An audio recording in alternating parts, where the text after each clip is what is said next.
Hey everybody, we are back. We are back with Thoughts or Things by Prentice Mulford. We are on chapter 12. Chapter 12 is called The Attraction of Aspiration. And we are going to rock and roll and get started with this. So, chapter 12, The Attraction of Aspiration. Why may we not maintain a level of serenity of mind? Why are we so subject to periods of depression? Okay, this chapter is a little bit unique because he's starting off right away with a question. Okay, and these are two questions he's asked right away. He says, why may we not maintain a level of serenity of mind? Serenity of mind means like peace. You have overall peace over your life. You have overall peace in your mind rather than, even for myself, I notice as I get older, I've never struggled with anxiety, but it feels like as I get older, I struggle more and more and more and more with anxiety or anxiety of the mind. Really, anxiety comes from kind of overthinking lots of times. That's not the only reason, of course, but serenity of mind is having overall peace. Then the second question is, he says, why are we so subject to periods of depression?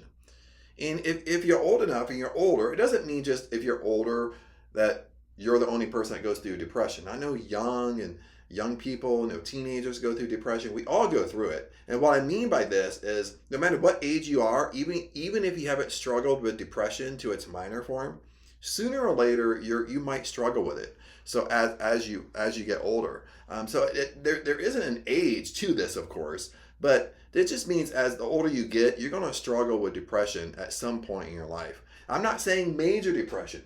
Maybe you struggle with major depression, but at some form, you're going to struggle with depression. So he starts off with these two questions.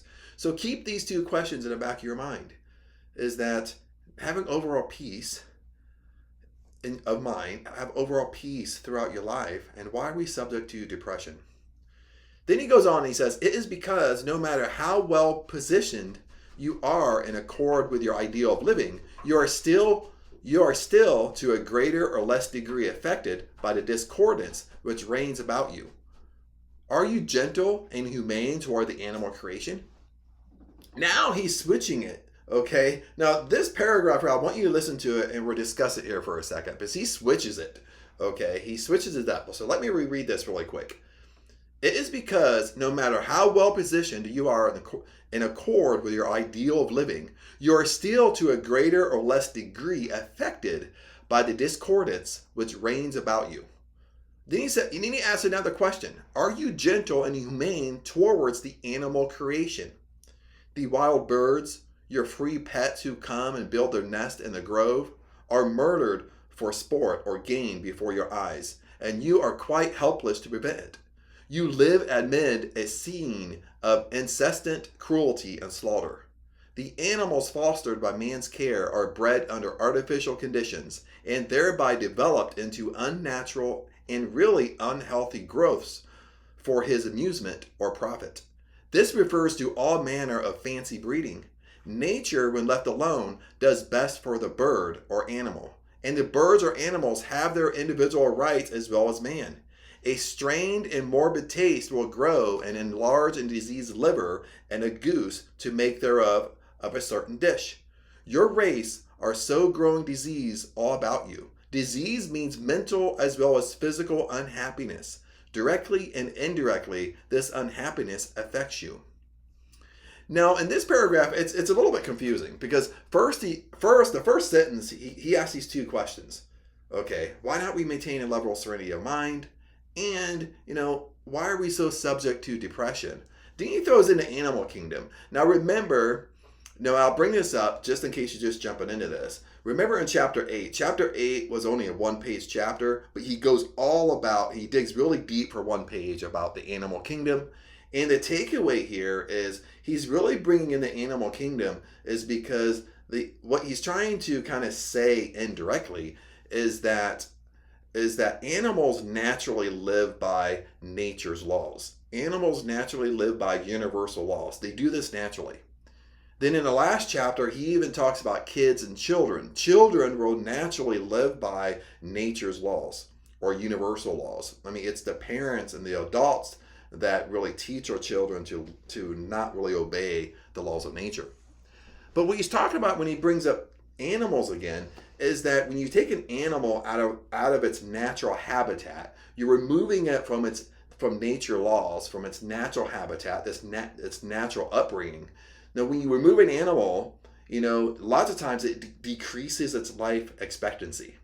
So he's twisting it indirectly, meaning that it's kind of what he's saying. Like, what we do as humans is that we don't obey nature's laws. We don't obey universal laws, and the same concept happens to us. If we don't obey the laws of nature, or we don't obey the laws of the universe, well, we got consequences to that. Same way with the animal kingdom. When you remove them from its natural habitat, the animal itself faces consequences because it's living in a way where it's not meant to live. So same way with us. That's why he's bringing in the animal kingdom here. That's what kind of makes it confusing a little bit. But indirectly, I feel that's what he means. The finer your organization and the more open it is to finer life, the more easily annoyed it is here by the many ills about it. You can hardly go abroad without suffering mental or physical pain. Your houses, cars, and boats in the winter are overheated and full of noxious vapors from the fuel used, as well as emanation from the human bodies packed in them. You may be obliged to sleep in rooms where this unhealthy heat is partly relied on to warm your wind at rest. You must breathe it when in the unconscious state of recuperation and awake with it incorporated into your being. You are liable to eat staleness and decay at the best of the public tables. You are pained by scenes of cruelty, brutality, and injustice. That is the predominant thought active in the atmosphere of the crowd, and it affects your thought. There is thought, or if you please so to call it, mental action embodied in every material thing about you, and the brightness or darkness of the thought depends on the condition of the material thing. The eating of stale fruit or vegetables may indirectly give you the blues. The live fresh fruit gives you life. Decay is a disorganization of matter. You want to be fed on the perfect organization, neither over nor underripe. You want it, if possible, when the article fed upon is at its fullest stage of life, so that you may receive that life. You violate ignorantly, unconsciously, and even for a time necessarily many laws of the physical and mental health. Now here in this paragraph right here, okay, let me change the color here, apologize, because I don't want it white and green here, is now he's flipping it indirectly about the universal laws, the laws of nature. Okay, and then he says, you violate ignorantly, unconsciously, and even for a time, necessarily, many laws of the physical and mental health. Relative to food, air, warmth, as spoken of above, you may always have been dependent on artificial props. You were born so dependent. You may have come into this world with a body, the partial development of artificial and improper food, and an artificial life brought down to you through the blood of many generations.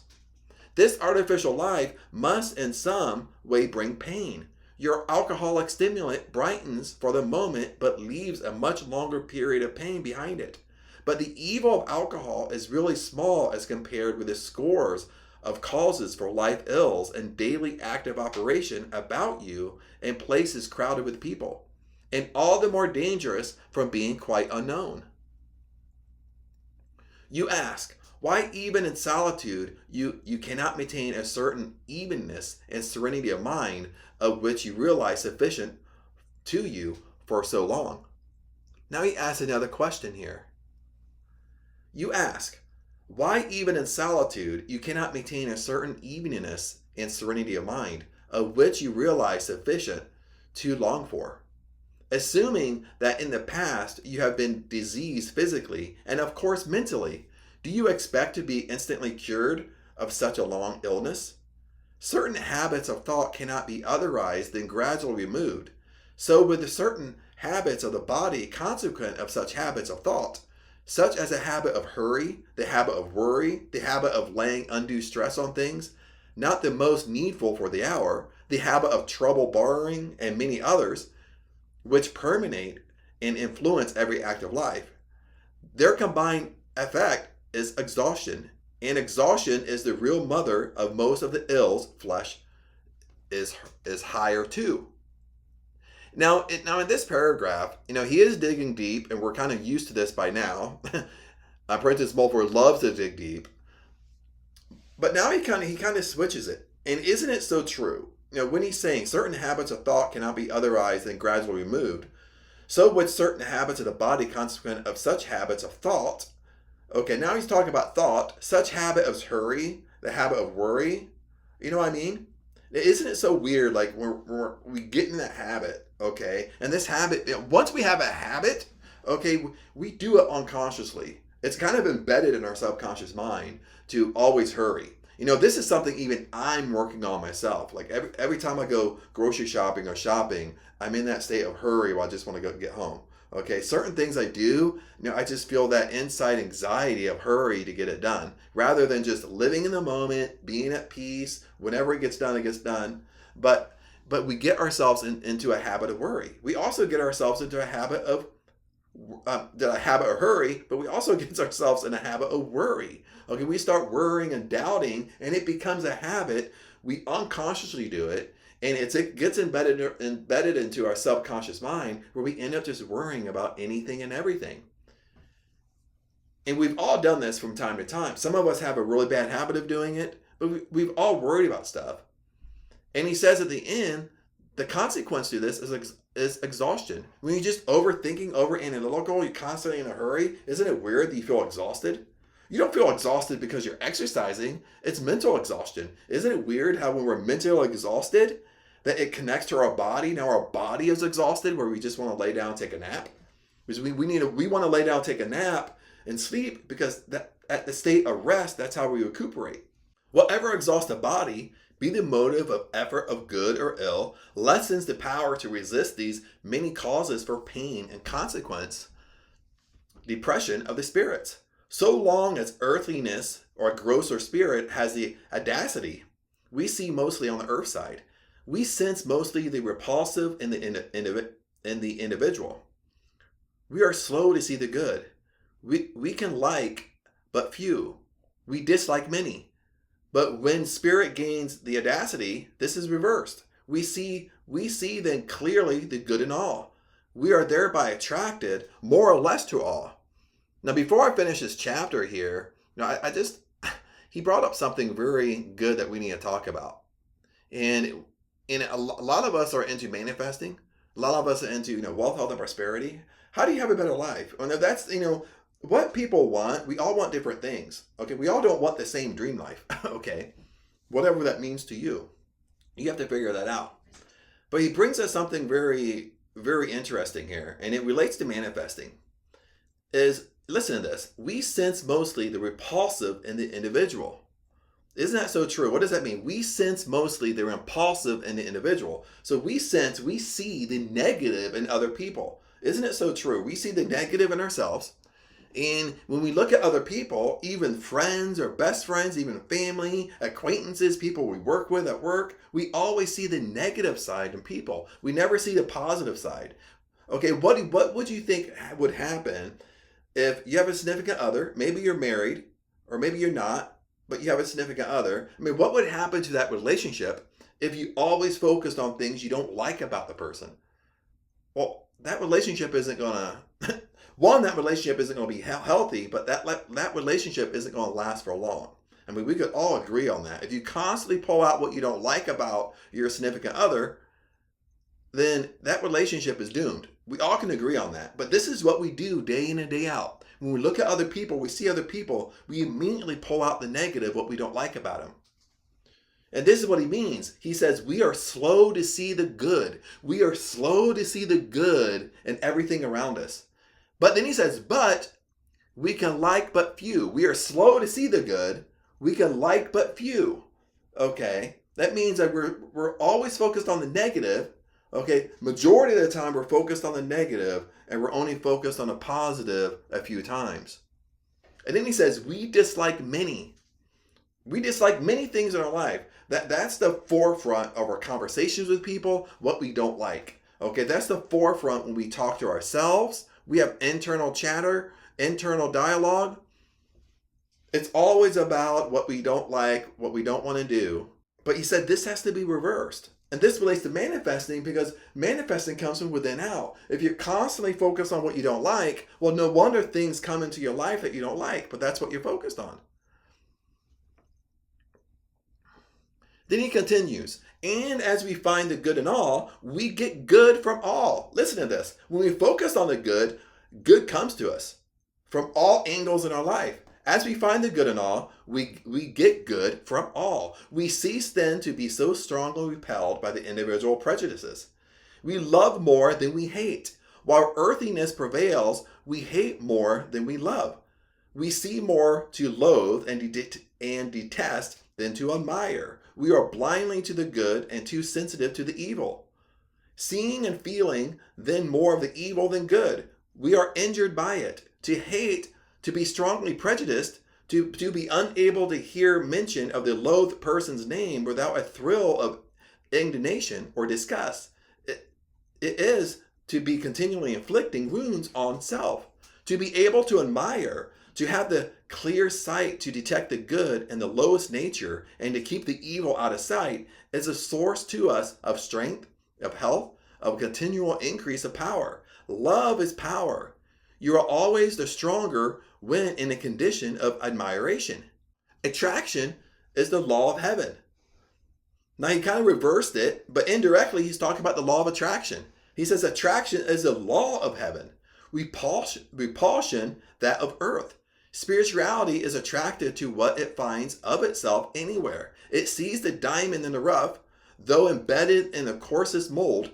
It sees the germ and superior quality and the coarsest nature. It can fix its eye on that germ and hide from itself the coarser elements. In so doing, it throws its power on that germ and warms it into life. The basest nature mounts to its highest level in the presence and under the influence of the higher. There is little need for the true missionary to preach in words. He or she exhales an atmosphere of divinity which is felt by all. Precepts need to be felt more than heard. The prejudice against the sinner is only a spiritual porcupine. He stings all he touches. So long as we feel that strong compulsion or repulsion through seeing only the defects in another, so long as we are ruled by such sentiment, we are in fetters. We are in his or her presence so full of hatred as to be unable to assert the better part of ourselves. All of our evil is called out and comes to the front. There is only the clashing of the opposing wills. In such case, we, though in reality the more powerful party, become the weaker for the time being. We are obliged to allow the pupil whom we should teach by example to domineer over us. Cynicism is born of repulsion and personal prejudice carried to its extreme. The cynic ends by finding everybody unbearable and at last hates himself. No cynic was ever in good health. Cynicism is blood poisoning. The cynic is ever hunting for the ideal without. He should find it within. When once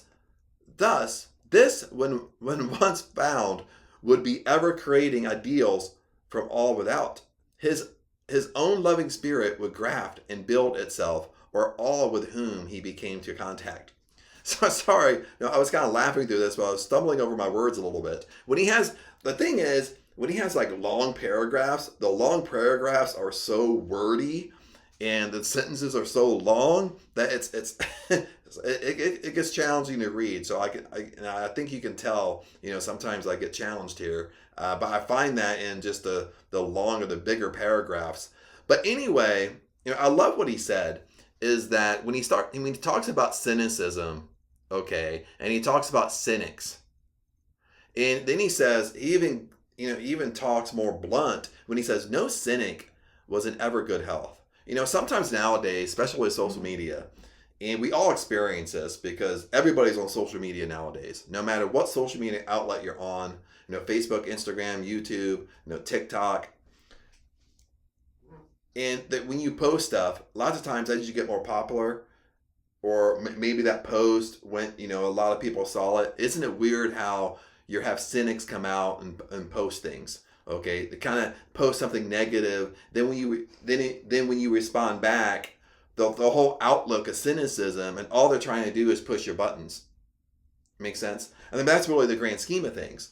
Okay, that's why when people make comments, okay, you have to look at the perception of it. Okay, and when you look at the perception of what people are doing, it has nothing to do with you. It has nothing to do with me. Okay, when someone makes a negative comment, and I know that no matter how I respond to it, they're going to respond just to try to push my buttons. It has nothing to do with me. It's them. Okay, in their own life, they're manifesting what they see in front of them. If they're constantly a cynic, they constantly have cynicism, they constantly see negativity. That's what I know right away about them, is that that's what's coming into their life. Okay, but they think they want to try to bring me with it. Okay, so that's how you kind of respond to people. Sometimes I don't even respond to them. I'll just delete the comment because I know it has nothing to do with me. I don't make it about me. Because once you make it about yourself, then that's what will manifest into your life. That's what clings you to them. But when you have a bigger perception and you really see what's going on, you don't let things bother you as much. Divinity is also contagious. That would be a poor defined plan which allowed only evil to be infectious. Goodness is catching. In good time, the world will learn that health is also. But hitherto to mankind have so much feared and even admired the devil as to have accredited evil only with inculcating quality, while all manner of good is supposed to be drilled into poor human nature by painful and laborious processes. There cannot be the highest health or vigor without aspiration and purity of thought. Pure thought brings the purest blood. Impure thought, despondent, hopeless, repining, fault-finding, fretful, slanderous thought is certain to make the blood impure and to fill the system with disease. Without the aspiration, your best care for the body will be relatively of little help.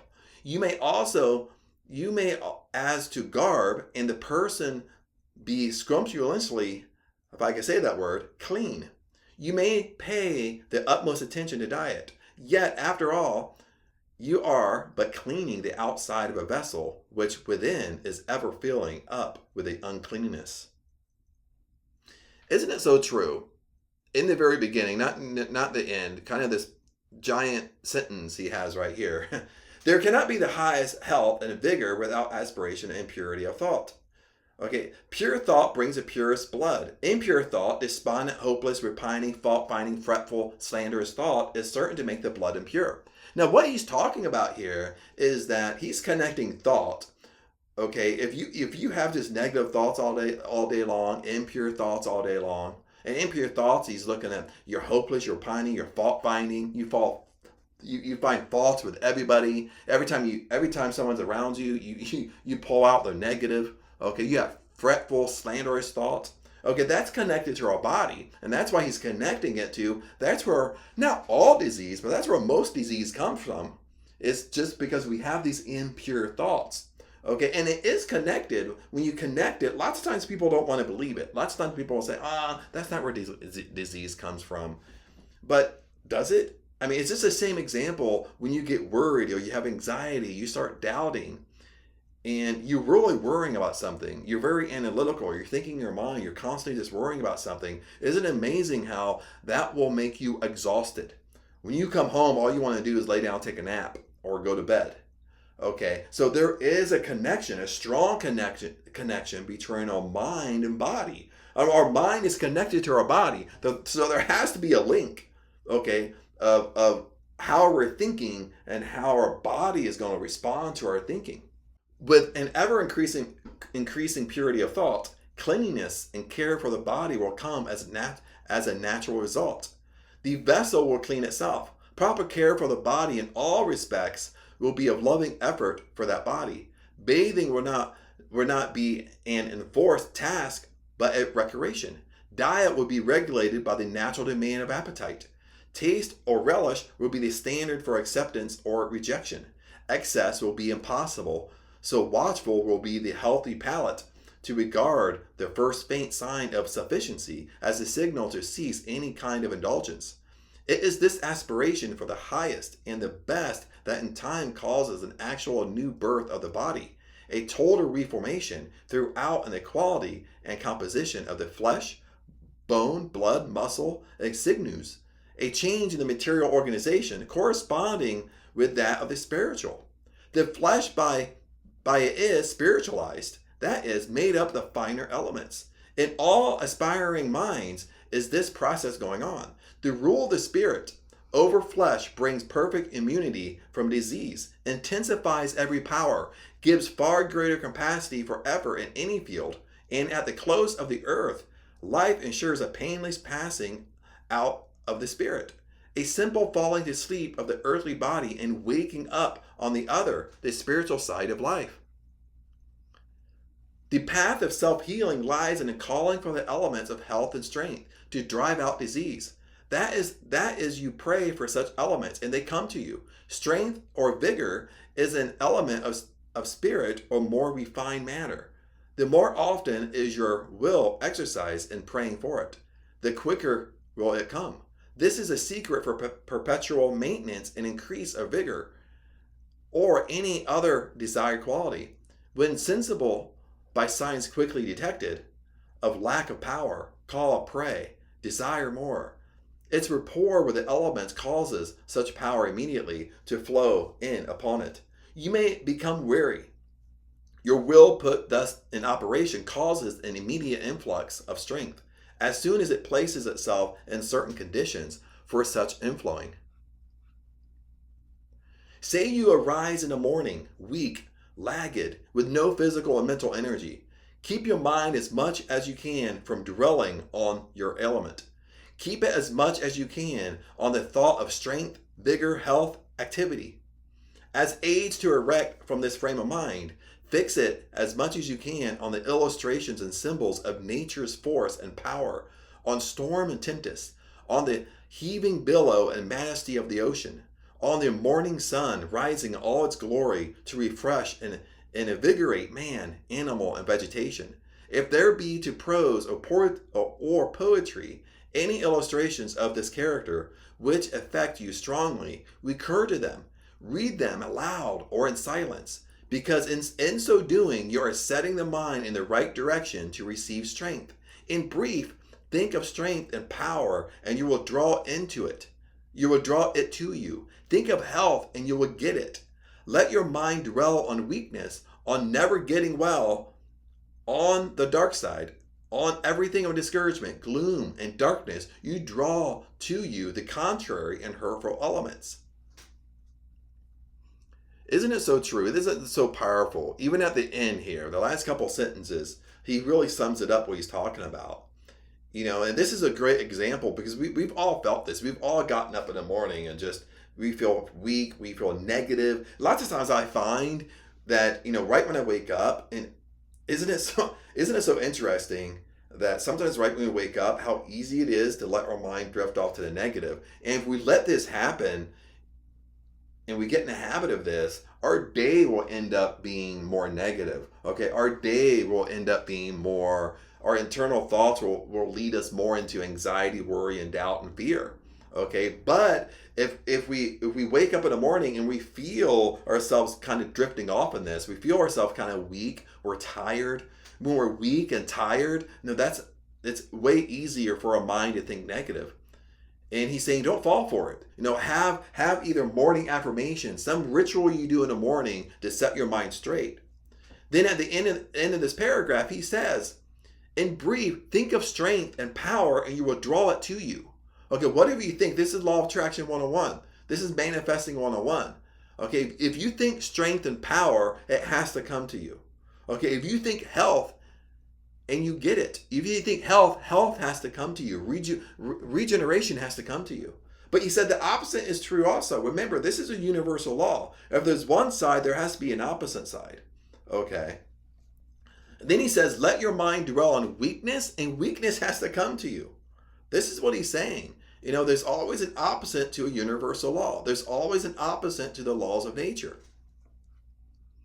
As decay attracts and generates decay in the things we see, so does any weak decaying order of thought attract its like of the things we do not see. Unconsciously, many sick and ailing people nurse their complaints more than they nurse the bodies carrying such complaints. They are always thinking of them and talking about them. Isn't it so true? Okay, when we all fall into this trap, we've all done it. We all complain.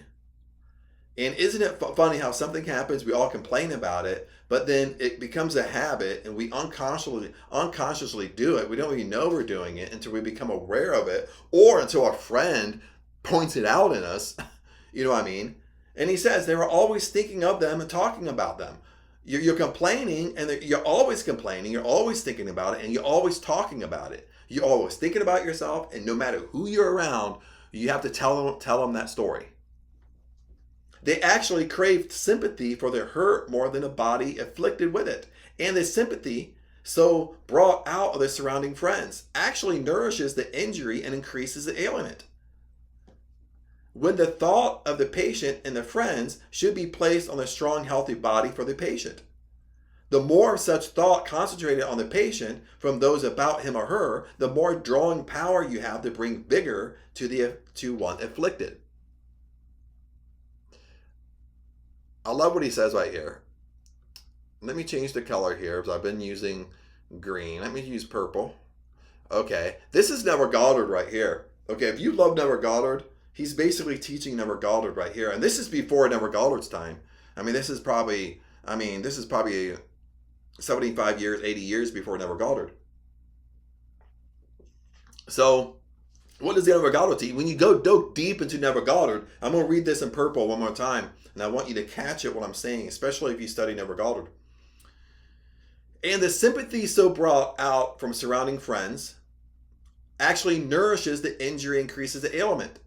Okay, when you have friends around you, and what he's doing, he's having a sick person or a sick patient. They're surrounded by friends. Okay, get this thing in mind here for a second. Then he says, when the thought of the patient and friends should be placed on a strong, healthy body for the patient. Listen, the thoughts of the patient and their friends should be placed on the strong, healthy body of the patient. So what he means that is your surrounding friends should have thoughts of health and vigor and strength for someone sick. That's the thoughts. It's thoughts. It's basically thought transfer. Okay, how you think of another person either makes that person better or worse. Okay, this is Neville Goddard. Neville Goddard uses a lot of examples in this. And I'll say Neville Goddard's example in a minute. And he goes on, he says, the more such thought concentrated on the patient from those about him or her, the more drawing power you have to bring vigor into the one afflicted. What does he mean by this? Neville Goddard kind of explains it a little bit more simple. Okay, Neville Goddard always uses this example. He says, okay, imagine you have a friend, and this friend doesn't have a job. He's unemployed. Okay, so when you have a friend that doesn't have a job, unemployed, in your imagination, you see him with a wonderful job. You see him employed. You see him with a career he loves, making 50% more money than he did before. You see him in that state, okay, inside your imagination, inside your 4D world. And that brings inspiration to him. Those thought transfers goes to him, and that helps him get a job because that's how you see him inside your imagination. This is exactly what he's talking about. He's just describing it a little bit more confusing. But this is Neville Goddard training right here. Bear in mind, it is not here argued that such relief can always be immediate. A mind long unconsciously set in the opposite direction of dwelling on the self-weakness cannot immediately reverse its movement and set itself in the contrary and strength-drawing direction. It may have become so habitual and trained to dwell on the dark side as to be almost unable to fix itself on the other. But as the attempt is made and persisted in, more and more power will come to put it in the desired strength attracting frame. The effort must be made. It may take time, but every atom of effort so made an accretion of strength, which can never be lost. Now we're coming on to some giant paragraphs, so let's see how well I do. Do not demand arbitrarily that any member of your body will get well of a hurt, that any organ or function becomes stronger. Your body is as a whole and individual separate from your spirit and with a particular physical life of its own. As a whole, it is the organization made up of a number of other organizations, each charged with a specific duty. As the eye to see, the ear to hear, the tongue to taste, the stomach to digest, the lungs to breathe, all of these are in a sense individual organizations. Each is open to the enlivening, cheering effect upon it of the element called love. And that element, you can send it. Bandage a hurt, lovingly, tenderly, and the element not only inspires the careful, tender treatment, but it goes into the hurt. It acts as a salve and a strength. It gradually binds and unites the ruptured parts. Bind it with indifference. Bind or wash it as an irksome task. And the sediment inspires not only a careless and even rough treatment, but fails so to solve and strengthen it with a needed element, love. Bind it with actual hatred, and you are self-poisoning the part affected. Hate is an element of poison, love of healing. Now here again, he's going deep, okay? He's going deep in this paragraph. Meaning like when you're caring for somebody, and we discussed this, I forget what chapter he brings this up, but when you're caring for somebody, he's bringing it up again, is when you're really caring for somebody and taking care of somebody, are you really doing it out of love? But you're really doing it out of love, that's thought transmission. You're bringing love to the person, you're helping them heal. Okay, but when you're trying to help somebody you love, but yet you're doing it out of hate and anger and depression and negativity, that's what you're bringing on the other person. You're kind of making it harder for them to heal themselves because you're doing things just out of hatred. You're doing things out of negativity. Then he says the same principle and process applies to the weak eye, the deafened ear, or any ailing or weak organ. Will at times your affection direct to the ailing member, and in that spirit ask it to recover its strength. Be not deterred by the apparent simplicity of this statement, but try it. If you are impatient or angry at eye or ear for not being perfect in their office, you do but throw the element of impatience on those organs. You fret and annoy them in their efforts to do their best. There is as yet no such thing as a relatively perfected life among our race, because such a life means a life and a body without disease or pain, and also a life without the present form of death to the body. A relatively perfected life means a life whereby mind or spirit has grown to or gathered so much power by simply asking or praying for power. Or in other words, setting that mind as a magnet in the proper attitude to attract power, that it shall be able constantly to recuperate or make over the body with fresher, newer, and finer material, and also to put this body on or take it off, materialize it as pleasure, as did the Christ immediately after his crucifixion. The Jews had only destroyed his material body. The Spirit of Christ had power to reclothe itself with a new body.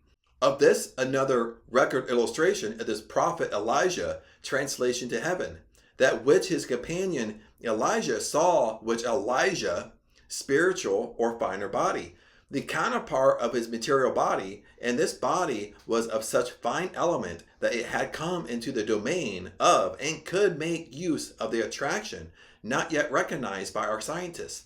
The attraction or power which draws upon the opposite of the attraction of gravitation, which draws downward or toward the earth. The attraction of aspiration.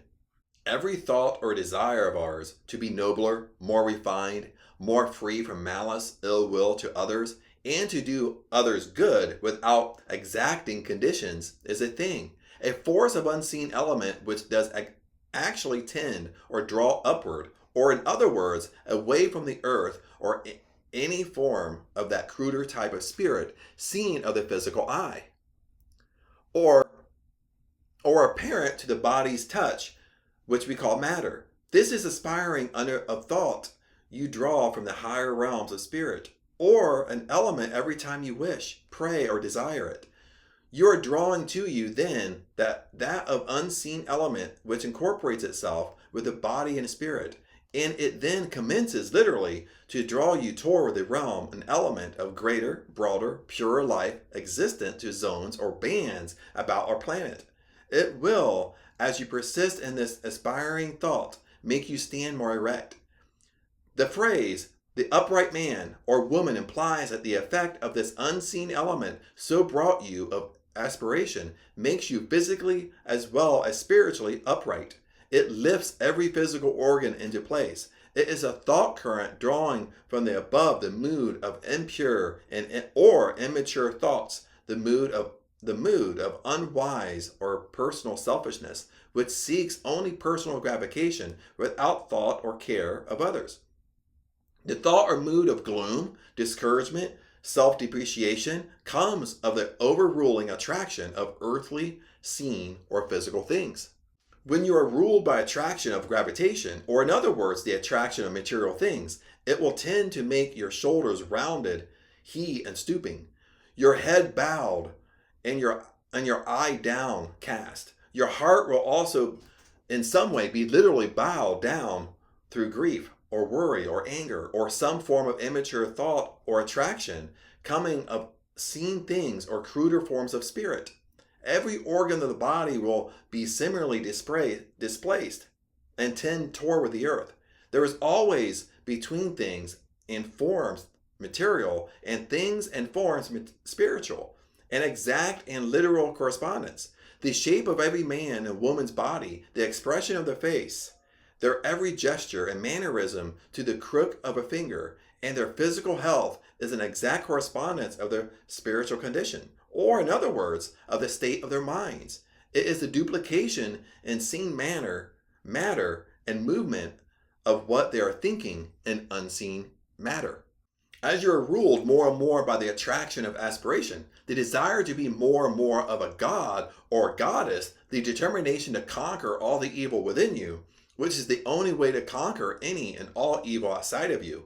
Remember, we manifest from within out. So this is what he just said here, right? In this, well, it wasn't even this whole paragraph might be one sentence.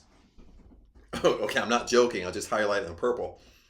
As you are listening to this, as you are ruled more and more by the attraction of aspiration, the desire to be more and more of a god or a goddess, the determination to conquer all the evil within you, which is the only way to conquer any and all evil outside of you. Your form will be in accordance, grow more upright. Your eye will be more open and uplifted. Your heart will be lifted up. Your cheeks will bloom with fresher color. Your blood will fill more and more with a finer and powerful element, giving to your limbs strength, vigor, supplyness, elasticity of movement.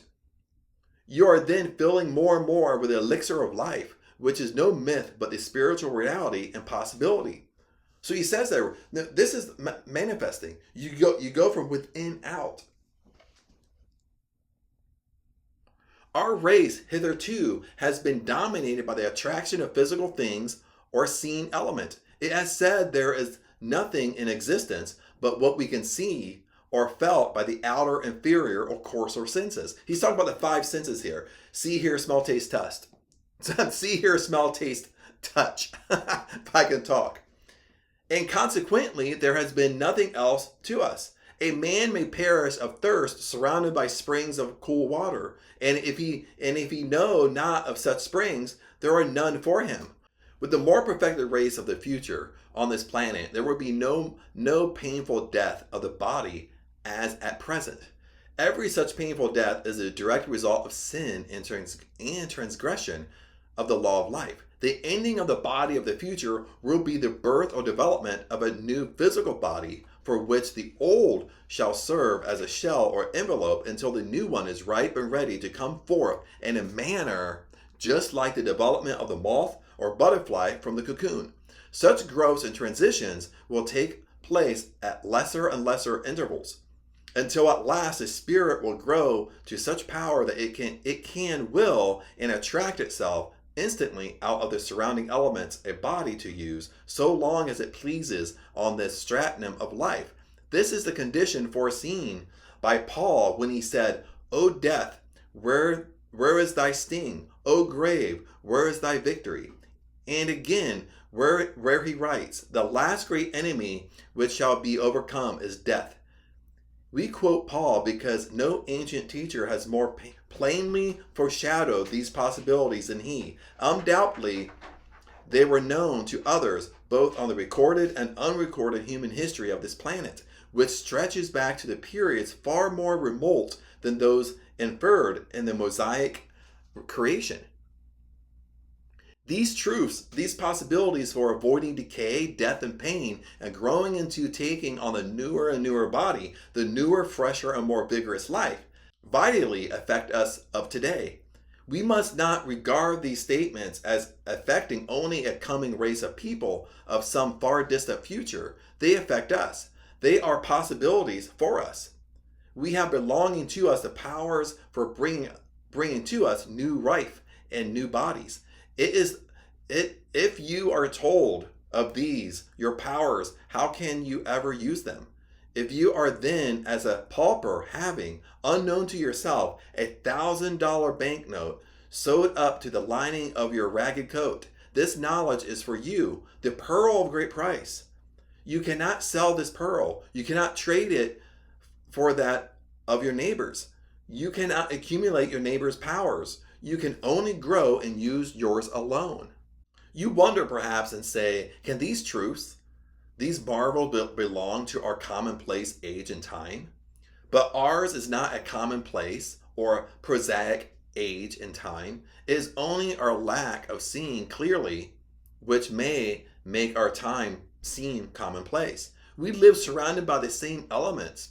We are in possession of the same powers to greater or lesser extent, whereby the 3 young Jews passed unharmed through the fiery furnace, whereby the prophet Daniel, through the exercises of the superior force of human thought, quelled the ferocity of the lions in the den, whereby Paul shook off the serpent's venom, whereby the man of Nazareth performed these wonderful works.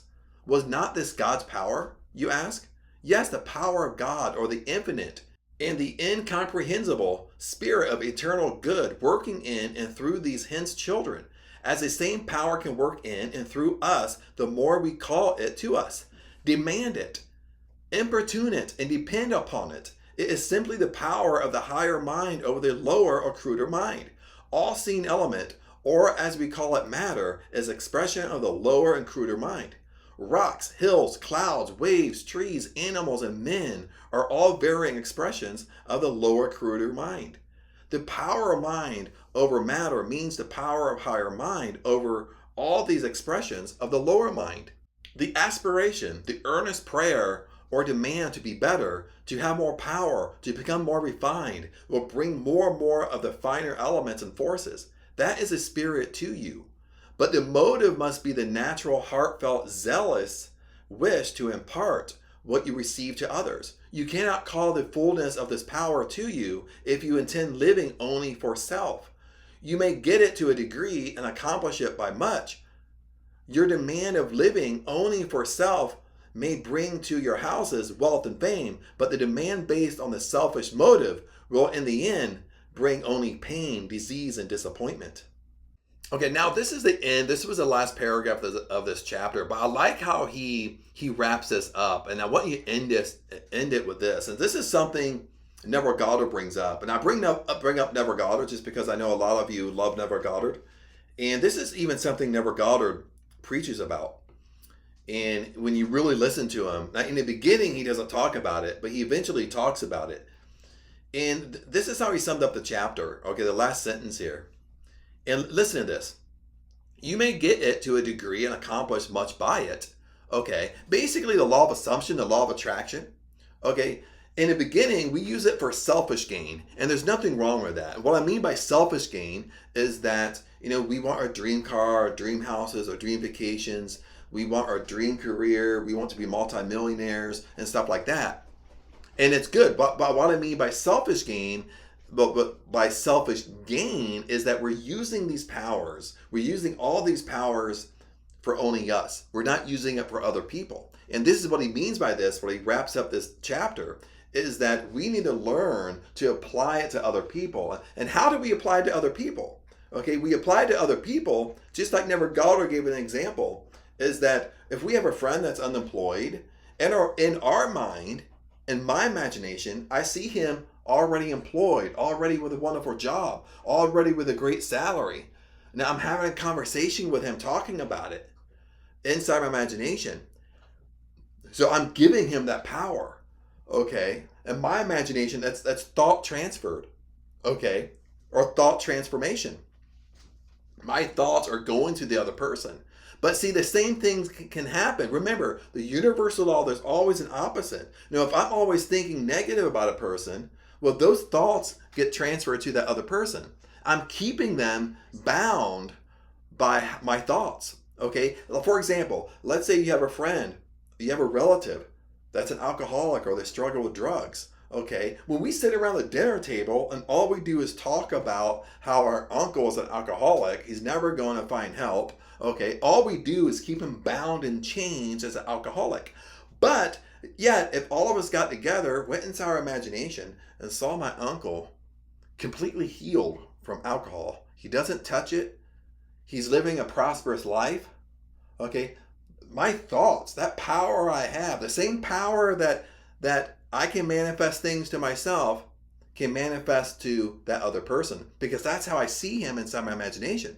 Now this goes deep, but this is how this works. If you're sitting here and you really believe in manifesting, you really believe when I set an intention I can get what I want, you really believe it, people don't have to talk you into it, you really believe that you can have anything you want.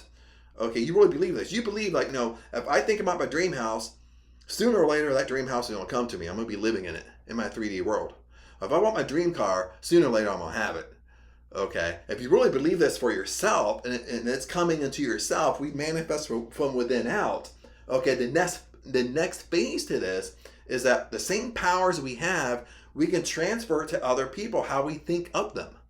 Okay? That's what he's talking about. You have to be careful how you think of people, because you're either binding them in chains and holding them in chains, or you're breaking them free.